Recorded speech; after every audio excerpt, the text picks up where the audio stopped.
Hello, എന്തൊക്കെയുണ്ട് വിശേഷം? എല്ലാവർക്കും സുഖമല്ലേ? ഞങ്ങളിതെങ്ങോട്ടാ പാതിരാത്രി എന്നറിയോ? നമുക്ക് കേരള എക്സൈസ് ഓഫീസിൽ ഇപ്പോൾ ട്രെയിനിങ് ഒക്കെ കഴിഞ്ഞ കുട്ടികളുണ്ട്. അവരുടെ ഒരു പാസിംഗ് പരേഡ് ഉണ്ട് കേട്ടോ. അത് കാണാനൊരു ചാൻസ് ഒക്കെ കിട്ടി. അപ്പം ഞങ്ങളും പോയിട്ടോ ആ പാസിംഗ് പരേഡ് കാണാൻ. അടിപൊളിയാണ് കേട്ടോ. നമ്മുടെ എക്സൈസ് മന്ത്രി വന്ന് ഉദ്ഘാടനമൊക്കെ നിർവഹിച്ച് അവരെ സന്ദർശിച്ച് അനുമോദിച്ചു കേട്ടോ.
Parade will march past in slow time. Number one platoon leading. Number one platoon will advance by the right. Slow. March.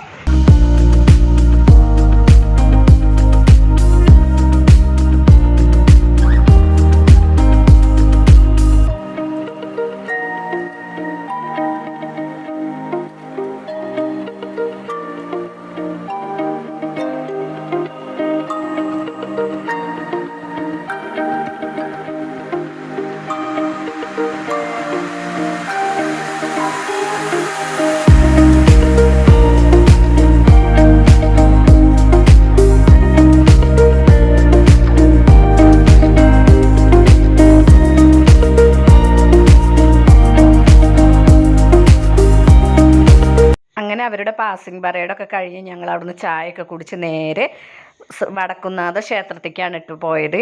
അവിടെ അമ്പലത്തിൽ പൂരമൊക്കെ കഴിഞ്ഞ സമയമാണ്. 4 ആൾക്കാരൊക്കെ ഉണ്ടായിരുന്നു. നല്ല തിരക്കുണ്ട് കേട്ടോ. അങ്ങനെ ഞങ്ങൾ വടക്കുന്നാഥനെ ഒക്കെ ശരിക്കും കണ്ട് തൊഴുതു. ഞങ്ങൾ ചെന്നപ്പോൾ നട അടയ്ക്കാനായിരിക്കുകയാണ്, എന്നാലും ഭഗവാനെ ശരിക്കും കണ്ട് തൊഴുതു കേട്ടോ. അതന്നെ ഞങ്ങൾക്ക് കിട്ടിയ ഏറ്റവും വലിയൊരു ഭാഗ്യമാണ്. പാസിംഗ് പരേഡും കാണാൻ കിട്ടി. പിന്നെ ഞങ്ങൾ നേരെ മൃഗശാലയിലേക്കാണ് പോയത് കേട്ടോ. അവിടെ കുറേ നെല്ലിക്കയും പൈനാപ്പിളൊക്കെ വാങ്ങിക്കഴിച്ച് നേരെ ഞങ്ങൾ മൃഗശാലയിലേക്ക് വിട്ട്. ഒരുപാട് കാണാനുണ്ട് കേട്ടോ അതിൻ്റെ ഉള്ളിലേക്ക് ചെന്നാലേ. ജാക്ക് ഫ്രൂട്ട്, ഇരട്ടപ്പഴം പോലെ ഇരട്ടച്ചക്കയുണ്ടോ? ജീവനില്ലാത്ത പ്രതിമ.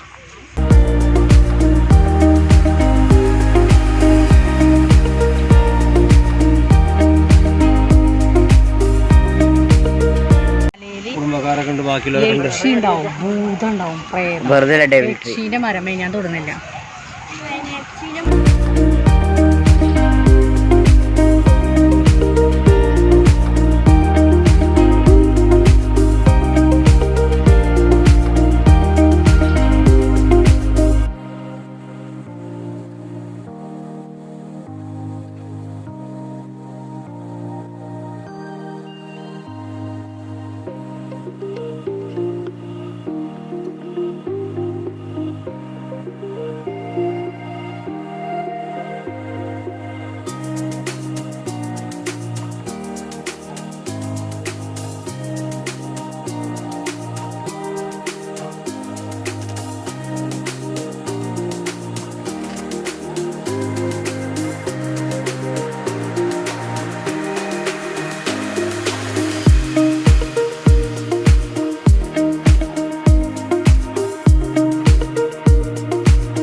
ശേഷമേ പിന്നെ ഞങ്ങൾ കണ്ടത് ഇത് കൊച്ചിയിലെ രാജാക്കന്മാർ പിന്നെ സഞ്ചരിച്ചിരുന്ന കപ്പലാണ് കേട്ടോ. അപ്പോൾ ആ കപ്പൽ ഇങ്ങനെ മ്യൂസിയത്തിൽ വെച്ചിട്ടുണ്ട്. നല്ല ഭംഗിയുണ്ട് കേട്ടോ കാണാനേ.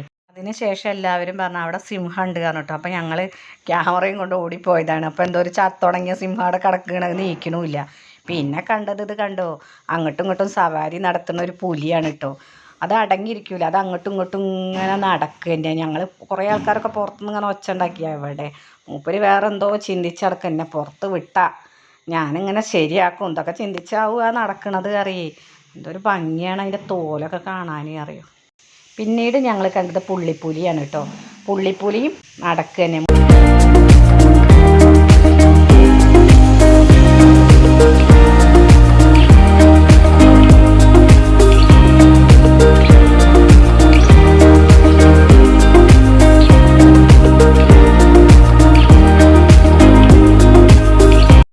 പിന്നീട് പാമ്പിൻ്റെ സെക്ഷനിലേക്കാണ് കേട്ടോ. ഞാൻ പോയിട്ടില്ല, എനിക്ക് പെരും പേടിയാണ് ഈ പാമ്പുകളെ കാണുന്നത്.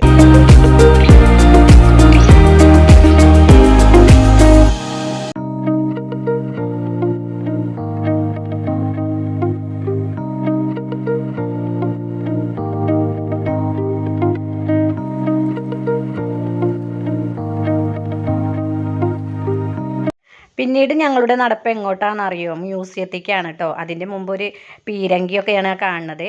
പിന്നീട് ഞങ്ങൾ മ്യൂസിയത്തിലെത്തി. അപ്പോൾ മൃഗങ്ങളുടെ ഒറിജിനൽ തോല് കൊണ്ട് അതേ മൃഗങ്ങളെ തന്നെ ഉണ്ടാക്കി വെച്ചതാണ് കേട്ടോ. ശരിക്കും നമുക്ക് തോന്നും മൃഗങ്ങളാണ് എന്ന് തോന്നും. അല്ല, അവരുടെ തോല് കൊണ്ട് ഉണ്ടാക്കിയ ബൊമ്മകളാണ്. എന്നാലും അടിപൊളിയാണ് കേട്ടോ.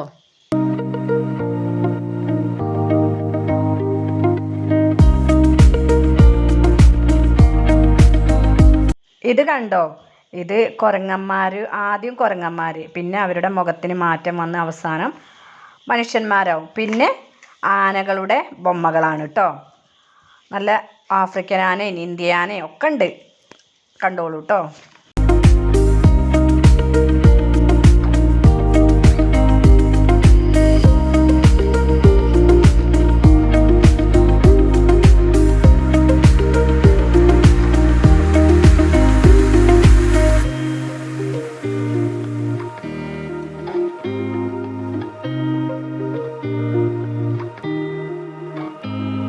ഇത് കണ്ടോ, ഇത് ആനയുടെ അസ്ഥികൂടാണ് കേട്ടോ. പിന്നെ ഒരുപാട് പഴക്കമുണ്ട്. എന്നാലും നല്ല ഭംഗിയുണ്ട് കാണാൻ. പിന്നെ മരത്തിൻ്റെ വേര് കൊണ്ട് ഒരുപാട് മൃഗങ്ങളുടെ മുഖമാണ് കേട്ടോ കൊത്തി ഉണ്ടാക്കിയത്. അത് നല്ല ഭംഗിയാണ് കാണാൻ. പിന്നെ ഇത് ഒരു സെക്ഷനിൽ മുഴുവനായിട്ടും തോല് കൊണ്ടുണ്ടാക്കിയ ഒരുപാട് മൃഗങ്ങൾ തന്നെയാണ് കേട്ടോ.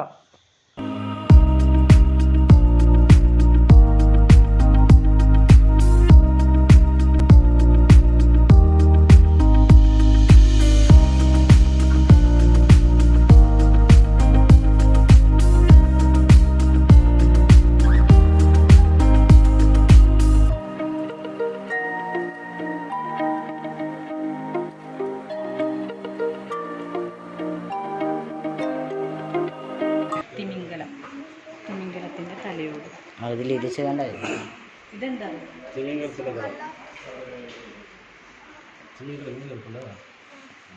മനുഷ്യൻ്റെ അസ്ഥികൂടം.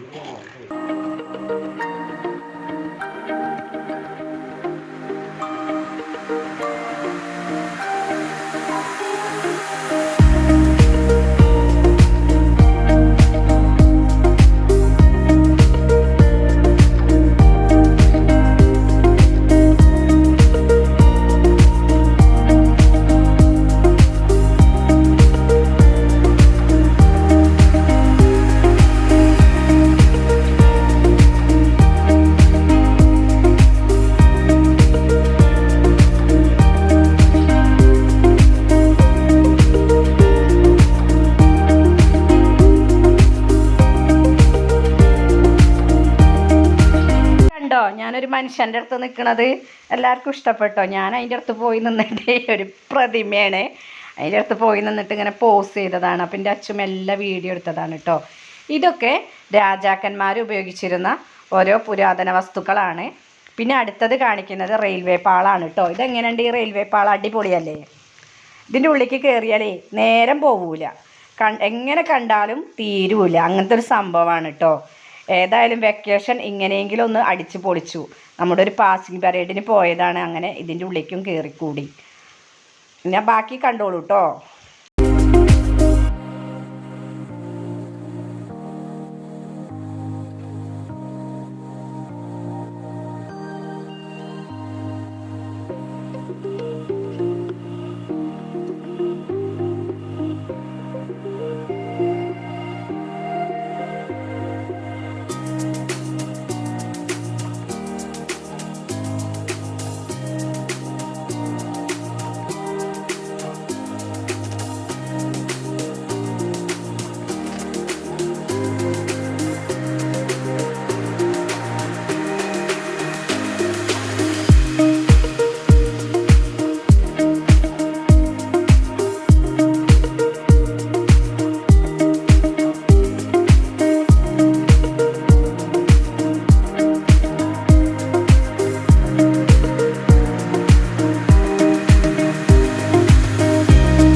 ഇതെന്താണ് നിങ്ങൾക്ക് മനസ്സിലായോ? ഇത് നമ്മുടെ തൃശ്ശൂർ പൂരം നടക്കണില്ലേ, അതേമാതിരി ആനകളുടെ പ്രതിമ ഉണ്ടാക്കി വെച്ചതാണ്. പിന്നെ ഇത് രാജാക്കന്മാർ ഉപയോഗിച്ചിരുന്ന ദർബാർ ഉടുപ്പുകളാണ് കേട്ടോ. അതൊക്കെ നോക്ക്, പണ്ടത്തതാണ്, എന്നാലും കളറിന് കുറച്ച് മാറ്റമൊക്കെ ഉണ്ട്, എന്നാലും അടിപൊളിയല്ലേ. പിന്നെ അവരുടെ തൊപ്പി എല്ലാം ഉണ്ട് കേട്ടോ. ആ തൊപ്പിയൊക്കെ കാണാൻ എന്തോ ഒരു ഭംഗിയാണ്. പിന്നെ അവരുപയോഗിച്ചിരുന്ന വാള്, താളിയോലകൾ, അങ്ങനെ ഓരോ സംഭവങ്ങൾ ഇതൊക്കെ കണ്ടോ. ഇത് കൃഷിക്കാരുടെയാണ്. ഇത് പിന്നെ നമ്മുടെ ആഭരണപ്പെട്ടിയാണ് കേട്ടോ. അങ്ങനെ ഓരോരോ സംഭവങ്ങളാണ്, കണ്ടോളൂ.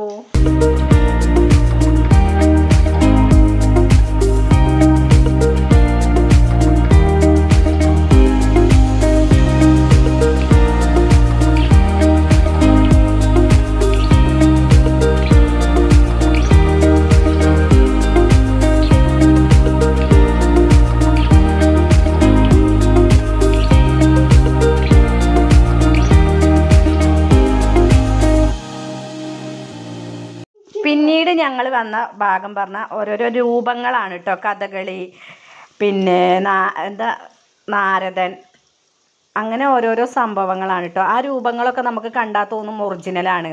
അപ്പോൾ ഓരോരോ രൂപങ്ങൾ കണ്ടിട്ട് അമ്മു അതിനനുസരിച്ച് ഇങ്ങനെ നിന്ന് കൊടുക്കുകയാണ് കേട്ടോ. അപ്പോഴേക്ക് ഞങ്ങളെ ഫോണിലെ ചാർജും തീർന്നു പോയി. ഏതായാലും അടിപൊളിയാണ് കേട്ടോ ഞങ്ങളുടെ ഇപ്രാവശ്യത്തെ വെക്കേഷൻ പോക്ക്. ഞങ്ങൾ വിചാരിക്കാത്തൊരു ട്രിപ്പായിരുന്നു കേട്ടോ. അടിച്ച് പൊളിച്ച് ഞങ്ങൾ പോന്നേ. അങ്ങനെ ഞങ്ങളൊരു പാസിംഗ് പരേഡ് കണ്ടു. അതാണ് ഞങ്ങളുടെ ജീവിതത്തിലെ ഏറ്റവും വലിയൊരു ഭാഗ്യം.